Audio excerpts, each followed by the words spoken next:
Assalamualaikum warahmatullahi wabarakatuh.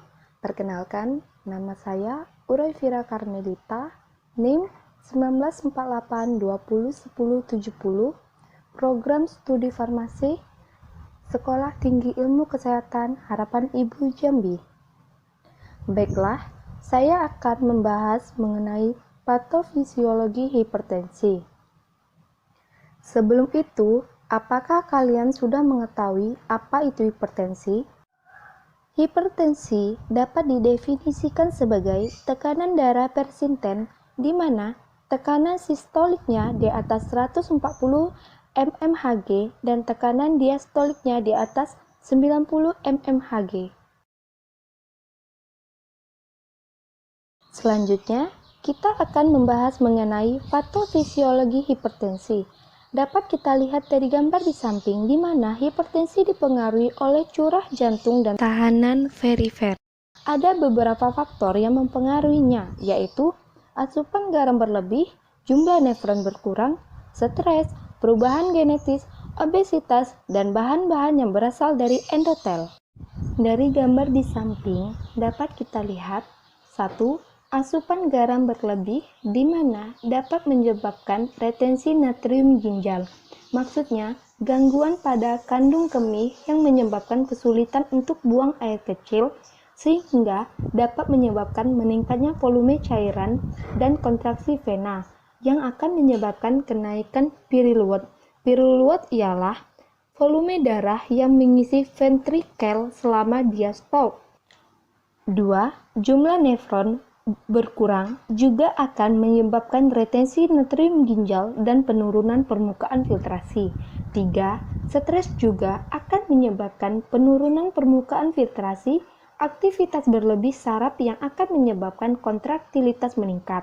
Kontraktilitas maksudnya ialah merupakan kemampuan otot jantung untuk berkontraksi tanpa tergantung kepada prelude atau afterload. Serta stres juga menyebabkan renin-angiotensin berlebih yang dapat menyebabkan kontriksi fungsional dan hipertrofi struktural. Sehingga asupan garam berlebih, jumlah nefron berkurang, dan stres merupakan faktor yang mempengaruhi curah jantung. 4.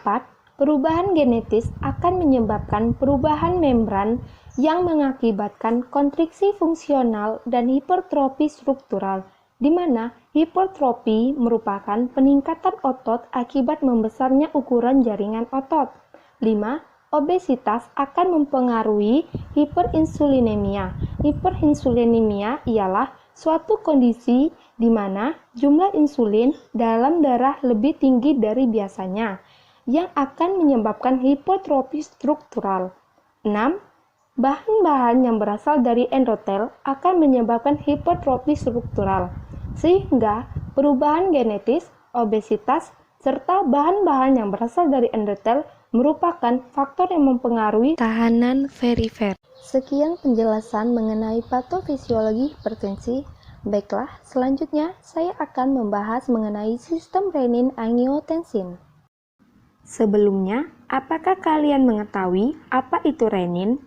Renin adalah enzim yang disekresikan ke dalam darah dari sel khusus yang mengelilingi arteriol di pintu masuk ke glomeruli ginjal, di mana jaringan kapiler ginjal yang merupakan unit penyaring ginjal. Baiklah, mari kita simak gambar berikut. Sistem renin-angiotensin. Penurunan tekanan darah sama dengan penurunan volume yang besar. Maksudnya, sel-sel yang mensekresi renin yang menyusun alat jastak glomerular sensitif terhadap perubahan aliran darah dan tekanan darah. Sehingga, stimulus utama untuk peningkatan sekresi renin adalah penurunan aliran darah ke ginjal yang mungkin disebabkan oleh hilangnya natrium dan air, atau sebagai akibat dari diare, muntah terus-menerus atau keringat berlebih, atau dengan penyempitan arteri ginjal.